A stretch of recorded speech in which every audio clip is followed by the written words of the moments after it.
عقیدت کے پھول انشاء مختصر ادبی انشائیہ شارق علی۔ صبح دم خبر ملی دادی گزر گئیں، گھر والے فوری روانہ ہو گئے۔ امتحان سے فارغ ہوتے ہی میں بھی کوچ سے جامشورو پھوپھی کے یہاں پہنچا۔ دادی ان دنوں وہیں مقیم تھیں۔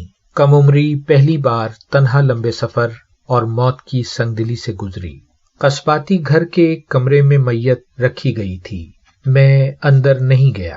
دل مصر تھا کہ انہیں چکن کے سفید کرتے غرارے جن پر جا بجا ادکھلی کلیاں بنی ہوتی تھیں اور اس دلنشیں مسکراہٹ میں یاد رکھے جو ان کے لبوں پر آبائی قصبے شکوہ آباد کا ذکر شروع ہوتے ہی طلوع ہو جاتی تھی۔ ٹی وی پروگرام عقیدت انہیں بے حد پسند تھا۔ قوالی کا یہ پروگرام رات گئے نشر ہوتا تھا۔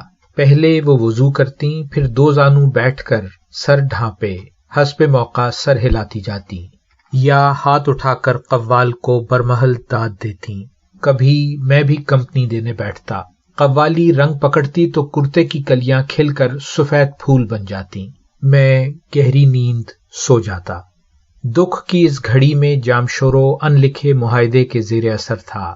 دونوں طرف گھر کے بڑے کمروں میں دری اور چاندنی بچھا کر اور بیچ میں اسٹول پر سپارے رکھ کر پڑوسی اپنے گھر کے بقیہ حصے میں منتقل ہو چکے تھے۔ دائیں طرف عورتیں اور بائیں طرف مرد حضرات، مسلسل آمد و رفت، جا بجا گریا کا ڈوبتا ابھرتا شور، دلاسے، تعزیت، وظیفے، انتظام کی بھاگ دوڑ، پھولوں کی چادر، عرق گلاب، برف کی سلیں، مولوی، شاگرد، عام لوگ، ہل ہل کر ختم قرآن۔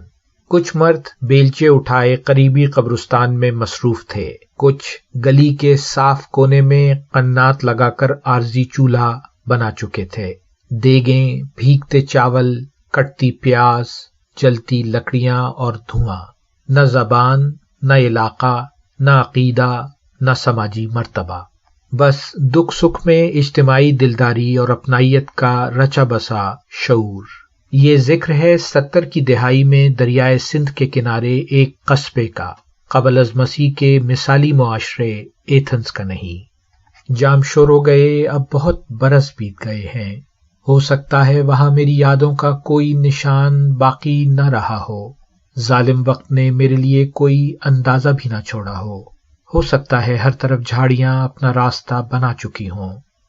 جانے کیوں مجھے آج بھی یقین ہے کہ سراہنے کی سمت خارزار سبز شاخوں میں جا بجا سفید جنگلی پھول ضرور کھلے ہوں گے، عقیدت کے پھول۔